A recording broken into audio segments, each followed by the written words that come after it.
Praise the Lord. मसीह यीशु में आपकी सलामती हो। हम शुक्रगुजार हैं पादरी अरशद साहब के, जिनको हमने आज अपने स्टूडियो में दावत दी है कि आज हम कुर्बानी और मसीहत पर बातचीत कर सकें। शुक्रगुजार है पादरी साहब आपके। और सबसे पहले आप हमारे जो व्यूवर्स हैं, जो देख रहे हैं, उनको सबसे पहले आप अपना तारफ़ दें प्लीज़। मेरा नाम जी पादरी अरशद गिल है और मैं पिछले 26 साल से प्रेस्बिटेरियन चर्च के साथ खिदमत कर रहा हूँ। और मैं ये समझता हूँ कि ये मेरे लिए एक बड़ी खुशी की बात है कि मैं इस मौजू पे चंद एक बातें, चंद एक ख़यालात आपके साथ बांट सकूँ। थैंक यू सो मच पादरी साहब। पादरी साहब, जैसे कि आपको पता है कि इन दिनों में बहुत से सवालात हमारे मसीही बहन भाइयों के जहनों में आते हैं और अक्सर औक़ात मुख्तलिफ़ जगहों पर बैठ कर वो इस पे बातचीत करते हैं, सवाल करते हैं एक दूसरे के साथ। क्या कुर्बानी का गोश्त खाने से हमारा ईमान ख़राब हो सकता है या नापाक?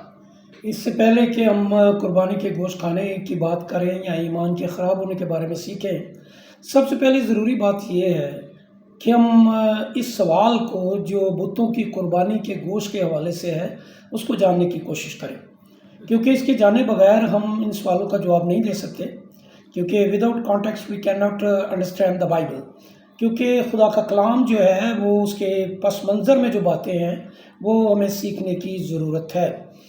यकीनन ये कुरिन्थस की कलीसिया का जो पहला ख़त पौलुस रसूल ने लिखा है, इसमें जो बुतों की कुर्बानी के गोश्त के खाने के हवाले से बात है, ये उस वक्त मसला पैदा हुआ जब बहुत सारे कुरिन्थस मसीहियों ने ये ख्वाहिश का इजहार किया कि वो बुत परस्तों के साथ उस गोश्त को उनके रेस्टोरेंट में, उनके मंदिरों में जाकर उनके साथ मेल मिलाप रखें और खाना खा सकें।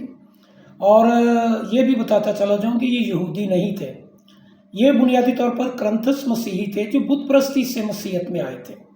क्योंकि ये पहले भी यही प्रैक्टिस करते थे, अब ये चाहते थे कि हम वही कुर्बानी का गोश्त जो मंदिरों में बुतों के सामने पेश किया जाता है उसे खा सकें। यही रीज़न था, ये लोकल मामला था। और इसी मामले में पौलुस रसूल को ख़त लिखा गया कि क्या हम बुतों की कुर्बानी का जो गोश्त है जो दुकानों पर बिकता है, हम उसे खा सकते हैं या नहीं खा सकते। पौलुस रसूल ने इसको बड़ा खूबसूरती से इन बातों का जवाब दिया है।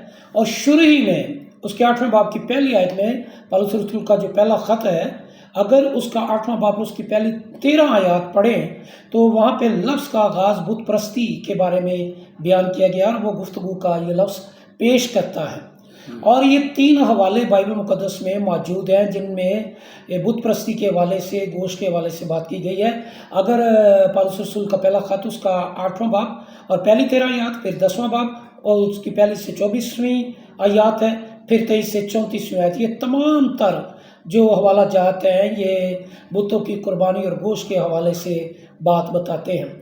लेकिन पौलुस रसूल इनका जवाब देते हुए मसीही अमली ज़िंदगी और शख्सी ज़मीर की बात करता है और बताता है कि क्या कुरिन्थस में बुत परस्ती के ताल्लुक़ से जो तनाज़ा खड़ा हुआ है वो बुनियादी तौर पर इन्हीं कुरिन्थी मसीहियों ने खड़ा किया है कि वो उसको जारी और सारी इस प्रैक्टिस को रख सके। और इसलिए उन्होंने कहा क्या कुर्बानी का गोश्त जो मंदिरों में बुत परस्तों के मंदिरों में ये होता है, क्या हम उसे खा सकते हैं या नहीं खा सकते। लेकिन असल में वो चाहते थे कि हम इसे खाएं, इसलिए ये मामला पैदा हुआ है। लेकिन पौलुस रसूल ने असल जड़ को, असली बात को जो बुतखाने में थी उसको पेश किया। पहली सदी में कुरिन्थस में और रोम में ऐसे बहुत सारे मंदिर थे जहाँ पे बुत परस्ती होती थी और जो गोश्त था वो चढ़ाया जाता था। सबसे पहले आपकी तमाम समाजी तकरीबात जो है वो मंदिरों में होती थी और वहाँ से फिर गोश्त जो है कसाबों की दुकान पर आता था। क्योंकि कसाबों की दुकानों पर बिकने वाला जो गोश्त है उस पर ये इशू हुआ है कि क्या हम ये खाएं या ना खाएं। अब सवाल ये पैदा होता है कि बाइबल की तालीम और पौलुस रसूल का ख़त हमें क्या बताता है कि क्या हमें खाना चाहिए या नहीं खाना चाहिए। ये मैं बाद में बताऊंगा कि हमें खाना चाहिए या नहीं खाना चाहिए। पहले हमें ईमान में मजबूत होने की ज़रूरत है। अगर तो हम वाकई सच्चे और हकीकी मसीह हैं और हमारा ईमान मजबूत है, तो इस बात पर ईमान रखें कि हम खुदा यीशु मसीह के नाम से किसी चीज़ पर खुदा बाप खुदा बेटा नाम लेकर खा सकते हैं। लेकिन वो जो कमज़ोर ईमान है वो इस तरह से ना करें, ये उनके लिए मसला बन जाएगा।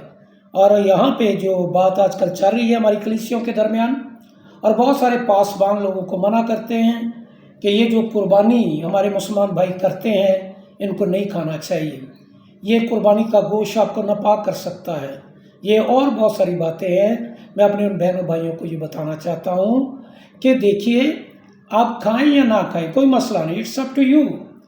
बट ये है कि मसीहत की जो बुनियाद है वो मोहब्बत है।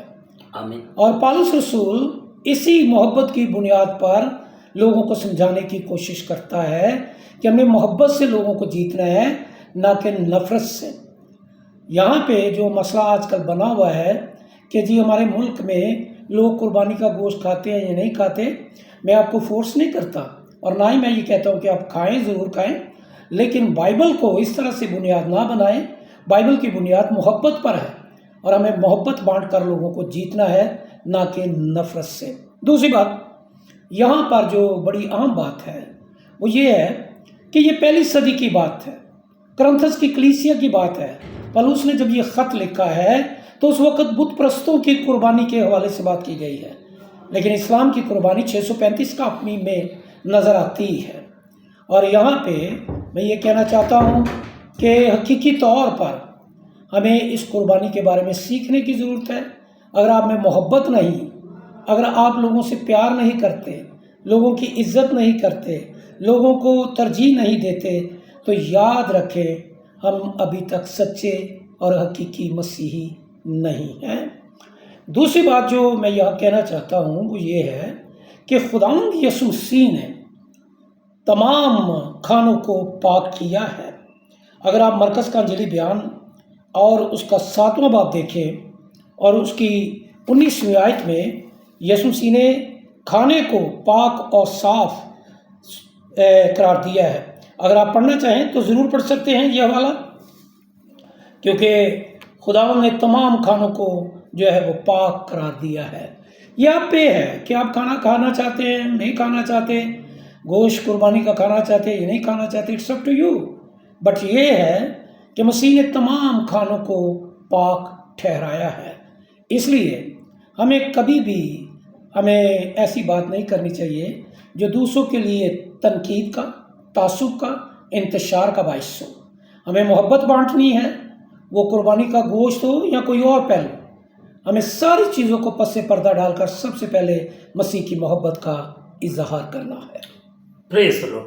और पादी साहब, एक चीज़ और आप हमें क्लियर करें, और भी बड़े गुनाह हैं जो इंसान करता है, वो कुर्बानी से भी हम सिर्फ एक ही चीज़ पर डटे रहते हैं कि ये गुनाह है। तो जो चीज़ इंसान के अंदर से निकलती है, ज़नाकारी, हरामकारी, और भी बड़े ऐसे गुनाह हैं जो इंसान करता है, क्या ये गुनाह नहीं? ये जब तक हम गुनाह की बात करते हैं, नापाकी की बात करते हैं, तो ये बात याद रखें, खुदा यीशु मसीह ने बड़ा क्लियर कहा था। ये बाज़ लोग समझेंगे कि मैं शायद स्पोर्ट कर रहा हूँ इस बात को, लेकिन मैं बाइबल की बात कर रहा हूँ, खुदा के कलाम की बात कर रहा हूँ। वो कहते हैं कि तुम नहीं जानते कि जो कुछ तुम खाते हो वो मजबले पर चला जाता है। और बुनियादी तौर पर, ख़ास तौर पर पौलुस इस बात से इत्तफाक करता है और यीशु मसीह से मुत्तफिक है, क्योंकि ये खाना जो ग़िज़ा है ये हमारे जिस्म का हिस्सा है, रूह का हिस्सा नहीं है। तो इससे हमारी रूह नापाक नहीं होती। रूह का नापाक होना हमारे अंदर से निकलने वाली बदियां हैं जो हमें रूह को नापाक करती हैं, हमें नापाक करती हैं। तो उसके हवाले से हमें ये ज़रा सोचना चाहिए कि जो कुछ हम खाते हैं क्या उससे हम नापाक होते हैं, या वो चीज़ें जो हमारे अंदर से बाहर निकलती हैं वो इंसानों को नापाक करती हैं। ट्रू। तीसरी बात, क्या आप कुर्बानी का गोश्त खाने से दूसरे लोगों के लिए हम ठोकर का बाइस बनते हैं? देखिए, पहली तो बात ये है कि कुर्बानी का गोश्त है क्या। گوشت کے بارے میں نے ابھی بتایا، اور پالوس رسول بھی اسی بات پر بات کر رہے ہیں کہ ایک مسیحی ایمان جو رکھتا ہے نا شخص، اور وہ خدا پر ایمان رکھتا ہے، اس کے لیے کوئی چیز جو ہے وہ ناپاک نہیں ہے۔ وہ اس وقت پاک ہو جاتی ہے جب یسوع کا نام لے لیا جاتا ہے، جب یسوع کو اسے پاک کرنے کی وہ قوت اور قدرت رکھتا ہے۔ اس لیے میری یہاں بحث یہ نہیں کہ کیا ہم کھانے سے ناپاک ہوتے ہیں یا نہیں ہوتے، لیکن اگر آپ مسیح میں پاک ہیں تو آپ کے لیے ہر چیز پاک ہے۔ آمین۔ بھائی صاحب، بڑی خوبصورت باتیں آپ نے ہمارے ویورز کو بتائی ہیں، تو ہم چاہتے ہیں کہ ہم کس طرح اپنی حرکات سے یا اپنے کاموں سے ہم دوسروں کے لیے بہتری کا سبب بن سکتے ہیں، نہ کہ ٹھوکر کا باعث بنے۔ میں نے پرویز بھائی بڑی دفعہ اس بات کو دیکھا کہ بعض لوگ یہ کہتے ہیں جی ہم نہیں کھاتے، جی قربانی کا گوشت ہم نہیں کھاتے، ٹھیک ہے بھی، اٹس اپ ٹو یو، لیکن کسی کے لیے ٹھوکر کا باعث نہ بنے۔ کوئی آپ کو محبت سے دیتا ہے، محبت سے بلاتا ہے، محبت سے بات کرتا ہے، تو آپ اسے محبت سے رسپونڈ دیں۔ خدا یسوع مسیح نے اور اس کے شاگردوں نے دنیا کو محبت اور پیار سے جیتا ہے۔ ٹھکرائے ہوئے لوگوں کو، اندھیرے میں چلنے والے لوگوں کو، جن کے پاس علم نہیں، یسوع نے محبت اور سینے سے لگا کر انہیں جیتا ہے۔ اس لیے ہمیں try to understand spirit of the word of God, ہمیں خدا کے کلام کی حقیقت اور اس کی روح کو سمجھنے کی ضرورت ہے کہ کون سی چیزیں ہمیں ناپاک کرتی ہیں اور ہم کس بات کے لیے لوگوں کے لیے ٹھوکر کا باعث بنتے ہیں۔ اچھی بات تو یہ ہے کہ اگر آپ کو گوشت کھانے سے ٹھوکر لگتی ہے تو آپ ان کاموں کو بھی جو ہماری زندگی میں حرام کاریاں ہیں، زنا کاریاں ہیں، شراب ہے اور بہت سارے کام ہیں جو ہم لوگوں کے لیے ٹھوکر کا باعث بنتے ہیں، ہمیں اس سے بچنا چاہیے تاکہ لوگ ہماری زندگی سے ٹھوکر نہیں بلکہ برکتیں پائیں، کیونکہ یہی مسیحی زندگی ہے۔ اور دوسری اور تیسری بات یہ ہے کہ کھانے پینے سے خدا کی بادشاہ کا کوئی تعلق واسطہ نہیں ہے، اور یہ میں آپ کو سچائی کے ساتھ کہتا ہوں، کیونکہ کھانے پینے کا تعلق خدا کی بادشاہ سے ہرگز نہیں، کیونکہ یہ گوشت اور خون خدا کی بادشاہ کے وارث نہیں ہوں گے۔ جس نے جانا ہے وہ روح ہے ہماری۔ آپ جو کچھ بھی کھاتے ہیں، جو کچھ بھی پیتے ہیں، خدا کے جلال کے لیے کریں، یہ سب سے بڑی بات ہے۔ اور میں پھر یہاں پہ یہی بات کہنا چاہتا ہوں کہ پالوس رسول نے ان باتوں کا جواب دیتے ہوئے یہ بات کی ہے کہ ہمیں اس حالات میں مسیحیوں کے لیے ایک اصول جو اس نے بتایا ہے وہ یہ ہے کہ ہم لوگوں سے محبت کریں، شخصی قربانی دیں، خودی کا انکار کریں اور خدا ان کے پاس آئیں اور اپنی آزادی کو محدود کریں۔ اب یہاں پہ یہ سوال پیدا ہوتا ہے کہ جو کمزور لوگ ہیں، جب وہ کسی پادری کو، کسی بشپ کو، کسی بڑے شخص کو قربانی کا گوشت کھاتے دیکھتے ہیں تو وہ ٹھوکر کھاتے ہیں۔ نہ صرف یہ ٹھوکر کھاتے ہیں بلکہ ہمارے کاموں سے بھی لوگ ٹھوکر کھاتے ہیں، ہمارے رویوں سے، ہمارے کاموں سے لوگ ٹھوکر کھاتے ہیں۔ اس لیے ہمیں ان کی خاطر، کیونکہ وہ ایمان میں زیادہ مضبوط نہیں ہے، پولس نے ان کو داد دی ہے جو کہتے ہیں ہم جانتے ہیں کہ بت کوئی چیز نہیں ہے اور ان پہ چڑھاوا بھی کوئی چیز نہیں ہے، لیکن یہ بات یاد رکھیں کہ ہمارے پاس علم ہے، ہم جانتے ہیں، لیکن ہمیں دوسروں کی خاطر ایسے کام نہیں کرنے چاہیے جو دوسرے لوگوں کے لیے ٹھوکر کا باعث بنے۔ کیونکہ اگر آپ مسیح میں، آپ کا ایمان مضبوط ہے، آپ کا نالج ٹھیک ہے، بائبل کو صحیح سمجھتے ہیں، تو ہمیں صرف قربانی اس بات کی دینی ہے کہ وہ لوگ جو پورے طور پر بائبل کا علم نہیں رکھتے، ان کی خاطر ہمیں ان کے لیے ٹھوکر کا باعث نہیں بننا، بلکہ ہمیں ان کے لیے ایک اچھا نمونہ بننا ہے تاکہ خدا ہمیں اپنے کلام پر عمل کرنے کی توفیق بخشے۔ تھینک یو سو مچ پادری صاحب، آج آپ نے بڑی خوبصورت باتیں ہمارے ویورز تک پہنچائی، اس بات کے لیے ہم آپ کے شکر گزار ہیں۔ میں آپ تمام بہن بھائیوں سے درخواست کرتا ہوں، اگر آپ اور زیادہ خوبصورت کلام کی باتوں کو سیکھنا چاہتے ہیں تو پلیز کمنٹ سیکشن کے اندر پلیز اپنے کمنٹ ضرور پاس کریں۔ پادری صاحب کچھ کہنا چاہ رہے ہیں، پلیز ہم سنیں۔ دیکھیے اس میں جو لوگ علم رکھتے ہیں نا، ان کے اندر غرور آ جاتا ہے، انہیں محبت کی دعوت دی گئی ہے کہ ان کے اندر غرور پیدا نہ ہو۔ اگر وہ بہت زیادہ کلام کے بارے میں جانتے ہیں تو ان کے اندر تکبر اور گھمنڈ نہ پیدا ہو، اور خدا نہیں چاہتا کہ ان کے اندر جو ہے وہ غرور پیدا ہو۔ وہ دوسروں کو حقیر نہ جانے، جو کھاتا ہے تو وہ अपने आप को बड़ा ना समझे, और जो नहीं खाता वो भी एक दूसरे पर इल्ज़ाम ना लगाए, क्योंकि इसमें कोई भी बड़ा नहीं। जो खाता है वो भी कोई बड़ा नहीं, जो नहीं खाता वो भी बड़ा नहीं है। लेकिन हमें मोहब्बत की खातिर एक दूसरे को बर्दाश्त करना है, एक दूसरे की बेहतरी और तरक्की के लिए अपना किरदार निभाना है, उनसे मोहब्बत करनी है। अगर आप करंकियों का ख़त जो 13वां बाब है उसकी 4 से 13वीं आयत में, मोहब्बत साबर है, मोहब्बत मेहरबान है और हसद नहीं करती, गुमान नहीं करती। ये सारी बातें हमें दूसरे लोगों के लिए हैं कि हम लोगों से मोहब्बत करें, तकब्बुर और घमंड में ना रहें। जैसा हम जानते हैं इस तरह का हम नहीं जानते, हमारे पास अभी वो इल्म नहीं है। याद रखें, मोहब्बत को ज़वाल नहीं है, नबूवतें मौकूफ़ हो जाएंगी, सारी बातें ख़त्म हो जाएंगी, लेकिन अगर कोई कायम रहेगी चीज़ वो मोहब्बत है और दूसरों की बेहतरी है। खुदावंद आप सबको बरकत दे। थैंक यू सो मच पादरी साहब। खुदावंद आपको इसी तरह अपने जलाल, अपनी कुदरत के लिए इस्तेमाल करता रहे। हमारे व्यूवर्स आपके पैगामात के लिए इंतज़ार करेंगे कि आप और उनको खूबसूरत पैगामात दें ताकि लोग आने वाली मुश्किलात, परेशानियों से बच सके।